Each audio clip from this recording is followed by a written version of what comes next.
Good morning class. Today we are going to learn some important uses even, ever, forever and never ever. There are some minor differences among these all uses even, ever, forever and never ever. इनमें थोड़ा सा का अंतर होता है लेकिन इनके uses में बहुत ज्यादा का अंतर होता है। आइए वन बाय वन हम समझते हैं कि इनका इस्तेमाल हम लोग लैंग्वेज में कैसे करते हैं। So the first is even. You see the pronunciation of even is that, इसका प्रोनाउंसिएशन होता है even, but sometime we also speak even. कभी कभी हम लोग इसका प्रोनाउंसिएशन इवन भी बोलते हैं, तो दोनों आप लैंग्वेज में बोल सकते हैं। मेन हमारा क्या है, इवन है। इसका मतलब होता है तक, यहाँ तक कि। आइए एग्जाम्पल से हम लोग समझते हैं। मैं वहां जाता तक नहीं, मैं वहां जाता तक नहीं। मैं यानी आई डोंट, तक का English even go there, I don't even go there, मैं वहां जाता तक नहीं। एक इंपॉर्टेंट चीज आप समझ लीजिए, इसमें इवन का इस्तेमाल जो है हेल्पिंग वर्ब के बाद और मेन वर्ब से पहले होता है। यस, इवन का इस्तेमाल हेल्पिंग वर्ब के बाद और मेन वर्ब से पहले होता है। Is that clear? Next example है हमारा, मैं ट्रेन से यात्रा तक नहीं किया हूं। मैं ट्रेन से यात्रा तक नहीं किया हूं। ये कौन सा सेंटेंस है? हाँ, ये जो है प्रेजेंट परफेक्ट टेंस का सेंटेंस है। सब्जेक्ट क्या है? मैं, आई, हैवंट। हैव नॉट को हम लोग शॉर्टकट में बोलते हैं हैवंट। आई हैवंट तक इवन ट्रेवल मतलब यात्रा करना, travelled by train. I haven't even travel by train. Is that clear? So the next example is, मैं आपसे बात तक नहीं करूंगा। मैं आपसे बात तक नहीं करूंगा। आई विल को हम लोग शॉर्टकट में आइल बोलते हैं। I'll not even talk to you. I'll not even talk to you. Is that clear? So the next example is यहाँ तक कि। I gave you the example of यहाँ तक कि। यहाँ तक कि का इंग्लिश में क्या होता है? even होता है। एग्जाम्पल देखिए, यहाँ तक कि वह उसके साथ नहीं खेलता। Even यहाँ तक कि वह he doesn't play with him. Even he doesn't play with him, यहाँ तक कि वो उसके साथ नहीं खेलता। इवन का इस्तेमाल बीच में भी हो सकता है। जैसे एग्जांपल देखिए, राम परीक्षा में पास हो गया, यहाँ तक कि वो पढ़ने में बहुत कमजोर था। तो इवन का इस्तेमाल आप बीच में भी कर सकते हैं। Is that clear? So the next uses is ever. What is the pronunciation? Is ever. It means ever. Ever होता क्या है? एवर बोलते समय हम लोग एवर का इस्तेमाल करते हैं। एवर थोड़ा सा प्रैक्टिस करिएगा, अच्छा लगेगा बोलने में।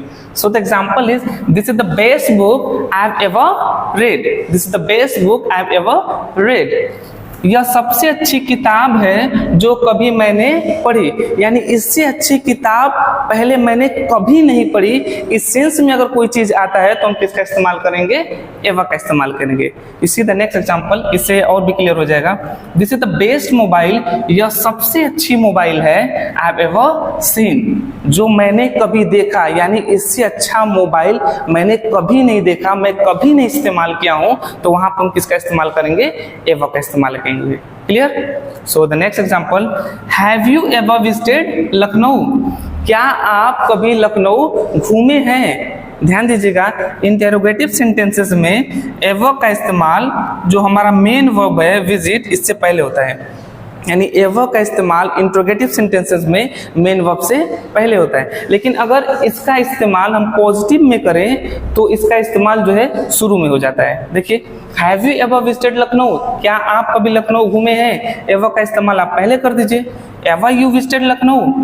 क्या आप कभी लखनऊ घूमे हैं? आप कभी लखनऊ घूमे हैं? ये एक क्वेश्चन की तरह हो गया। Is that clear? So the next example is, मुझसे कभी बात मत करना। मुझसे कभी बात मत करना। Don't ever talk to me.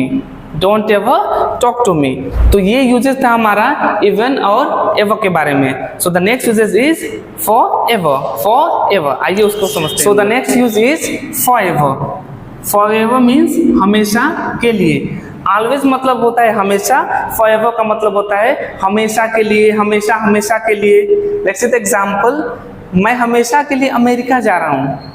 I am को शॉर्टकट में हम लोग लिखते हैं I am going to America for ever. I am going to America forever, मैं हमेशा के लिए अमेरिका जा रहा हूँ। So the next example is मैं हमेशा तुमसे प्यार करूंगा। I'll love you forever, I love you forever। forever के जगह पर हम लोग एवरलास्टिंग का भी इस्तेमाल कर सकते हैं। एवरलास्टिंग का मतलब भी होता है हमेशा के लिए, हमेशा हमेशा के लिए। I love you forever। Next example is हमारी दोस्ती हमेशा चलेगी। हमारी दोस्ती हमेशा हमेशा चलेगी, हमेशा हमेशा रहेगी। आवर फ्रेंडशिप, हमारी दोस्ती विल लास्ट, लास्ट का मतलब क्या होता है, चलना या टिकना। Our friendship will last forever, हमारी दोस्ती हमेशा हमेशा चलेगी।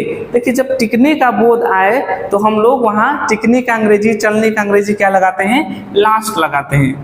जैसे मैंने कहा मेरे जूते 2 साल से अधिक चलेंगे, 2 साल से अधिक टिकेंगे, तो क्या हो जाएगा, my shoes will last more than 2 years। My shoes will last more than 2 years। लेकिन अगर आप कोई दुकान चलाते हैं, कोई कोचिंग चलाते हैं, कोई स्कूल चलाते हैं, तो वहां पर चलाने का इंग्लिश क्या हो जाएगा, रन। जैसे मैंने कहा मैं एक दुकान चलाता हूँ, क्या हो जाएगा English, I run a shop, I run a shop. Is it clear? So ये यूजेस था हमारा फॉरएवर के बारे में। So the next is never ever. Never ever, never ever means कभी नहीं। ध्यान दीजिएगा, नेवर मतलब भी कभी नहीं, नेवर एवर का मतलब भी कभी नहीं, दोनों सेम है।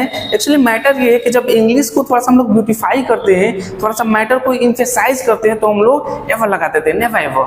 थोड़ा सा मैटर को इम्फेसाइज कर दिया मैंने, थोड़ा अच्छा लगने के लिए मैंने बोल दिया, तो आप इसका इस्तेमाल कर सकते हैं। लाइक उसी एग्जाम्पल, मैं तुम्हें कभी नहीं फोन करूंगा, I will never call you, I never call you. आप नेवर बोल सकते हैं, अदरवाइज थोड़ा सा मैटर को इम्फेसाइज करिए, थोड़ा सा ब्यूटीफाई करिए, थोड़ा सा आप एक्टिवेट फॉर्म में होकर बोलिए, लगे कि थोड़ा सा एक्स्ट्राऑर्डिनरी बोल रहे हैं, तो आप क्या बोलेंगे, never ever, I never ever call you, मैं तुम्हें कभी फोन नहीं करूंगा। इसी द नेक्स्ट एग्जाम्पल, मैं वहां कभी नहीं जाऊंगा, I never go there, I never go there. लेकिन थोड़ा सा और बेहतरीन अगर बोलना हो तो क्या बोलेंगे, never, I'll never ever go there। So ये सारा यूजेस था हमारा even, ever, forever and never ever के बारे में। होप आप चीज़ों को समझ गए होंगे कि इसका लैंग्वेज में हमें कैसे इस्तेमाल करना है। नेक्स्ट क्लास में हम लोग मिलेंगे नेक्स्ट कॉन्सेप्ट के साथ। Thank you very much.